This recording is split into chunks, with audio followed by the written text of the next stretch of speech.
All right, Brian Powell of I Run Far here with Timothy Olson at Sage Canaday for the 2013 Speedgoat 100 50k. How far is it? I hope it's not that far. Surprise! You wish, and you not so much. No. Well, you guys have both had a great year so far. Sage, you won Bandera. You had a good run at Transvolcania. Timothy, you just won Western States.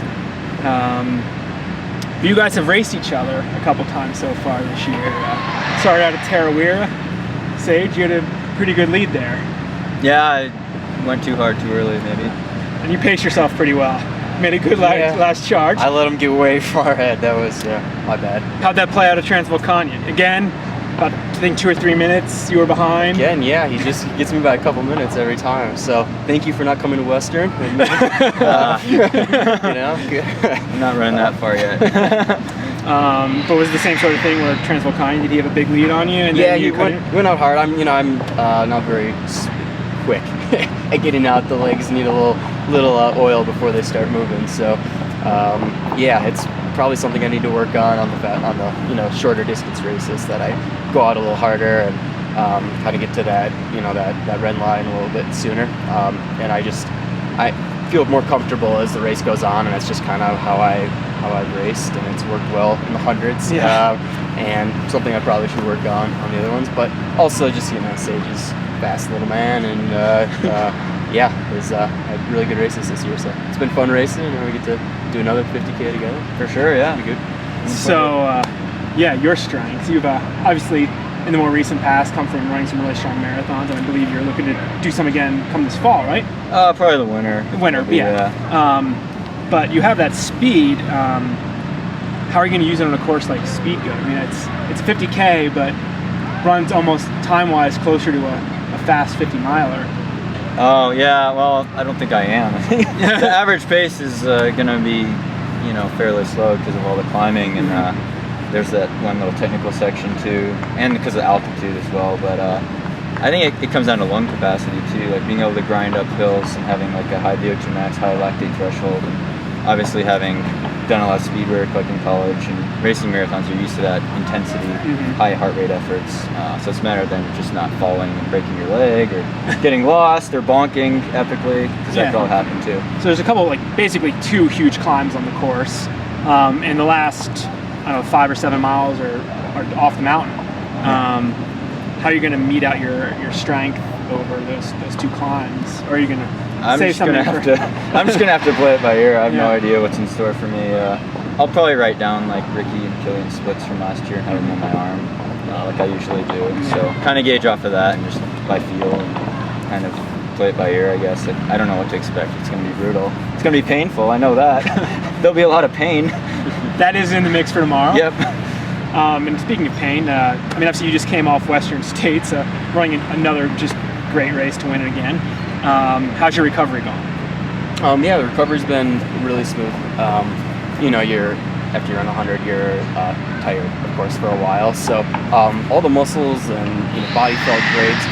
Even a few days afterwards, I was running. But it still takes, I think, a good month to kind of get your energy levels back up, and even wanting to race again. It just takes a lot out of you. So you're pretty fried on the racing at that point, and just looking forward to get on good runs. And tomorrow, that's basically what I came here to do.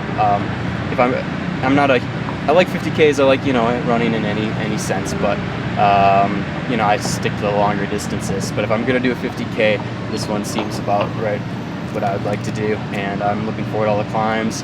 I'm here to kind of get some training for UTMB, some altitude, some, power hiking, and just, a good way to push myself as I kind of get back into training for UTMB. So, yeah, I'll try to stay up there with those fast guys and see what I can do, and otherwise just enjoy the race and kind of just see how it plays out. Yeah, since it's sort of between, obviously it's an important race, but you did, Western States was a focus, UTMB is a focus. Yeah. Any reason sort of not to go for it? Just sort of like almost lay it out there a little bit more early on? Like what do you have to lose? Yeah, no, nothing to lose. So I'll start out hard, and then we'll just see how the legs are like in the downhill.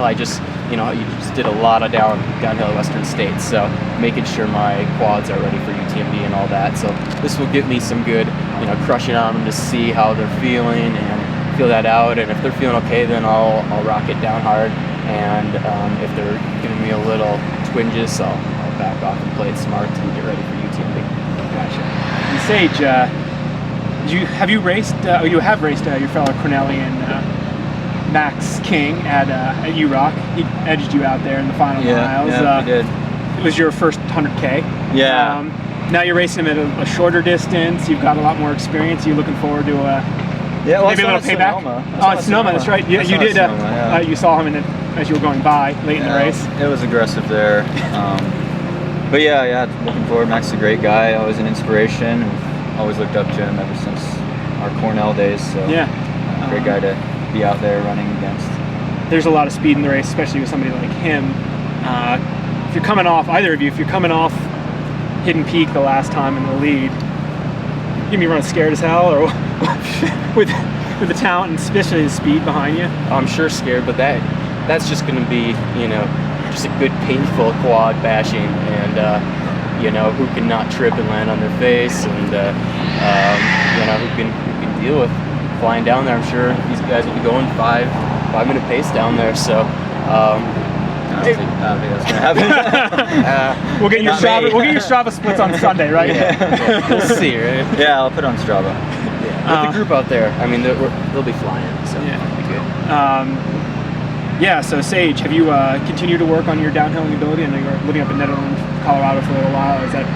Yeah, definitely. I've just tried to get more vert in my training, basically. So it means going up and then also going down and not relaxing too much on the now, but letting it flow and try to beat up the quads a bit. So I don't put in as much vert as like this guy or Tony or probably even Max, but I've made a conscious effort to do more vert, especially after Transvolcano, and I couldn't handle the sheer amount of, at 14,000 feet, I just couldn't handle it, even on the climb. Yeah. And I like climbing usually, but not there.